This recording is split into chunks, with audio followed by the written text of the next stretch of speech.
Bonjour, le mois d'août sera-t-il chaud de la Côte d'Azur à Saint-Malo? Eh bien, pas forcément. En effet, on retrouverait plutôt un contraste assez marqué nord-sud avec plutôt de la chaleur en direction de l'Italie et du coup qui pourrait déborder justement vers la Côte d'Azur, encore les Alpes et de la fraîcheur en revanche qui pourrait descendre du nord de l'Europe vers les régions du nord de la France. Température surtout fraîche sur les valeurs nocturnes, davantage de saison en journée.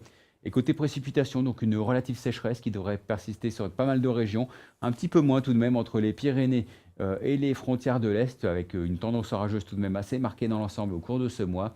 Et vous le voyez, donc un ensoleillement qui s'annonce plutôt correct, assez élevé, assez important vers le sud-est et davantage de saison en direction des frontières du nord-est. Votre mois de rentrée s'annonce très anticyclonique dans l'ensemble sur l'ouest de l'Europe.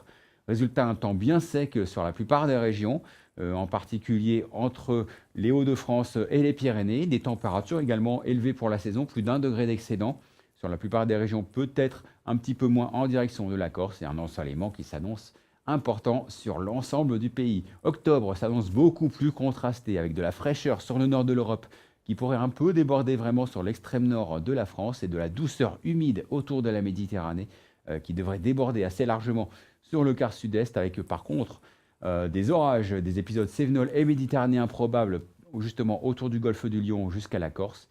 Ailleurs, des précipitations plutôt de saison, mais à nouveau sans doute excédentaires vers la Bretagne, au plus près d'une dépression récurrente, près du golfe de Gascogne. Votre mois de novembre s'annonce beaucoup plus froid cette fois-ci. En effet, on devrait composer avec un anticyclone récurrent vers la mer Baltique jusqu'aux îles Britanniques. Résultat, un courant de nord-est venu de Moscou qui pourrait débouler jusqu'à Paris et même au-delà.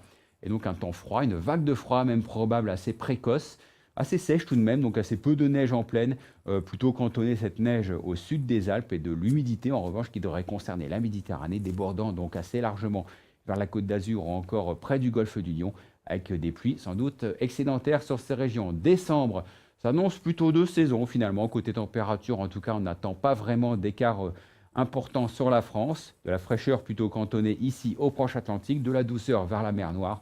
Et côté précipitation, donc sans doute tout de même des excédents assez importants, notamment du nord-est vers les Pyrénées, et des valeurs davantage de saison partout ailleurs. Enfin, votre premier mois de l'année 2019 s'annonce lui aussi à nouveau beaucoup plus froid, un peu à l'image du mois de novembre, avec cet air froid qui pourrait débouler de la mer Baltique vers la France, un petit peu moins sans doute sur les régions de l'ouest, et donc du froid qui pourrait s'accompagner de chutes de neige assez fréquentes, assez importantes même, entre la Normandie et le quart nord-est jusqu'aux Alpes, de l'humidité à nouveau près de la Méditerranée, donc avec des pluies sans doute conséquentes et excédentaires sur la Corse ou encore autour de la Grande Bleue, vous le constatez, de la neige également vers les îles britanniques et un temps plus sec en direction de la mer Baltique. Je vous rappelle que cette tendance est fiable à environ 60%. Je vous retrouve très prochainement pour un nouveau bulletin.